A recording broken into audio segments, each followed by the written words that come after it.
वो पाप कौन कौन से? और पापों का प्रायश्चित हो जाता है, लेकिन ये जो पाप बता रहा हूं उनका कोई प्रायश्चित नहीं। नास्तिकस्य कृतघ्नस्य धर्मोपेक्षा रतस्य च।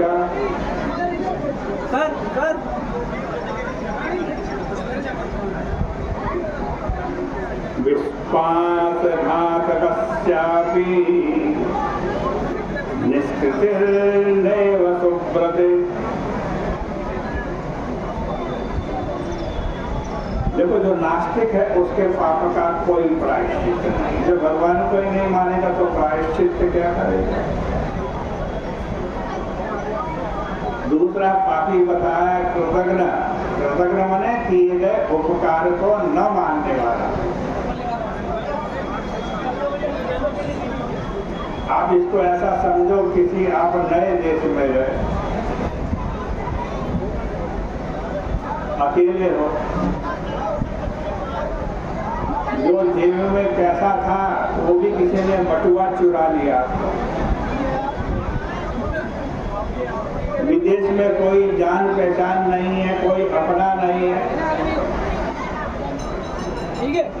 फिर भी कोई सज्जन व्यक्ति आया, उसने आपको सहारा दिया, भोजन भी दिया, रहने के लिए जगह भी दी, आपका काम भी लगवा दिया। आप बड़े धीरे धीरे करके उसी देश के अंदर बड़े धनवान बन गए। और जिसने आपकी सहायता करी ना, एक दिन ऐसा है वो बेचारा गरीब बन गया, अभावग्रस्त बन गया।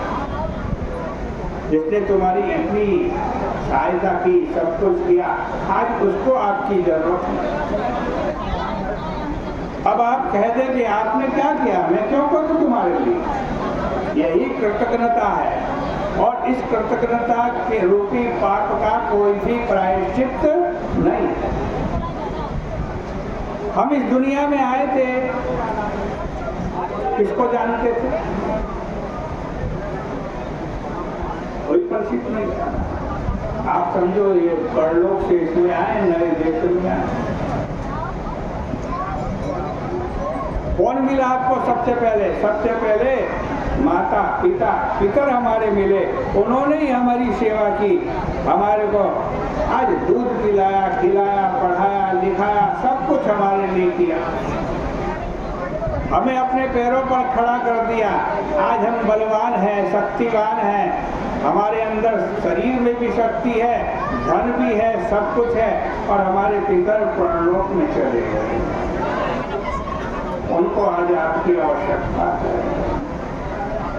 उन्हीं की जो संपत्ति वो आपके लिए छोड़ के गए, उसी संपत्ति में से थोड़ा सा बिंदु मात्र निकाल करके गंगा जी के तट पर आकर हमने उनका तर्पण नहीं किया, श्राद्ध नहीं किया, पितरों के निमित्त थोड़ा बहुत दान पुण्य सत्कर्म भी नहीं किया, तो उससे बड़ा पाप क्या होगा?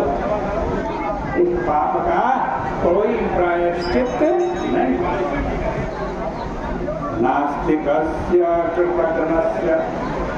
और तीसरा पापी है धर्मोपेक्षा रतस्य। जो धर्म की उपेक्षा करे, सुनाई दे लगे कि ये ठीक है, धर्म करना चाहिए, और फिर भी ना करे, ऐसे आदमी के पाप का भी कोई प्रायश्चित नहीं। और चौथा पापी बताया है विश्वासघातकस्यापि।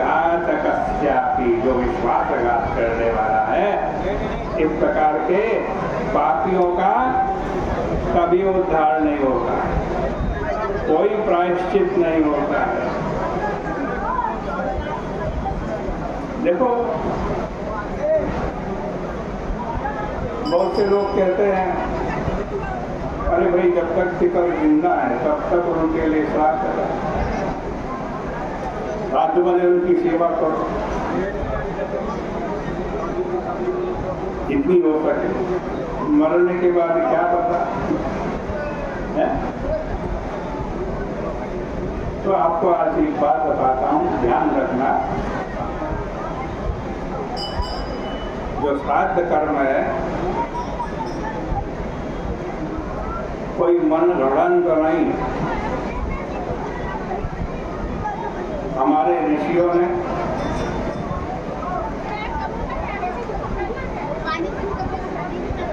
जैसे आजकल जो वैज्ञानिक करते हैं प्रयोगशाला में प्रयोग करते हैं, अनेक रसायनों का उसमें प्रयोग होता है। वैसे ही हमारा श्राद्ध कर्म कोई सामान्य कर्म नहीं है, ऋषियों की द्वारा अनुमोदित एक वैज्ञानिक कर्म है।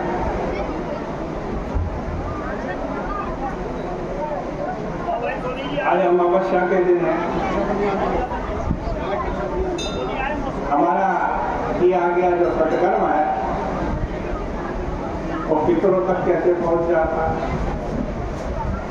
गंगा जी के तट में हम ब्राह्मण भोजन करा रहे हैं, तर्पण कर रहे हैं, जलदान कर रहे हैं, अन्नदान कर रहे हैं, वो पितरों तक कैसे पहुंचता है।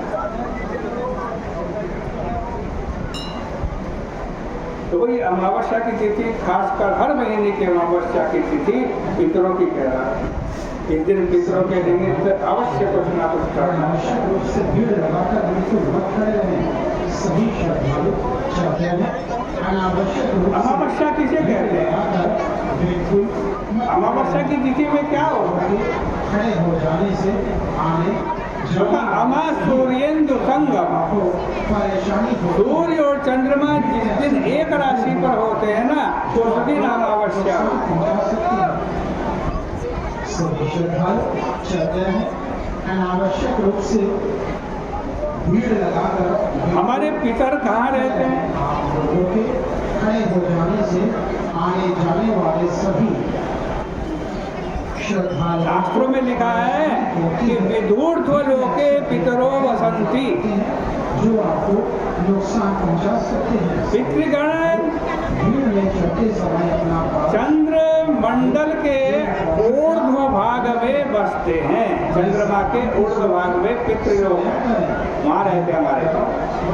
ग्रहों से सावधान रहें, अपने सामान को लावारिस न छोड़ें, अपने सामान के प्रति लापरवाही न बरतें। चंद्रमंडल में पितर निवास कर रहे हैं और अमावस्या की तिथि में सूर्य और चंद्रमा दोनों एक राशि पर आ गए हैं।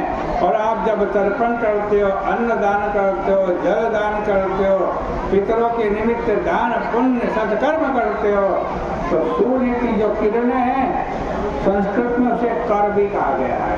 कर माने हाथ।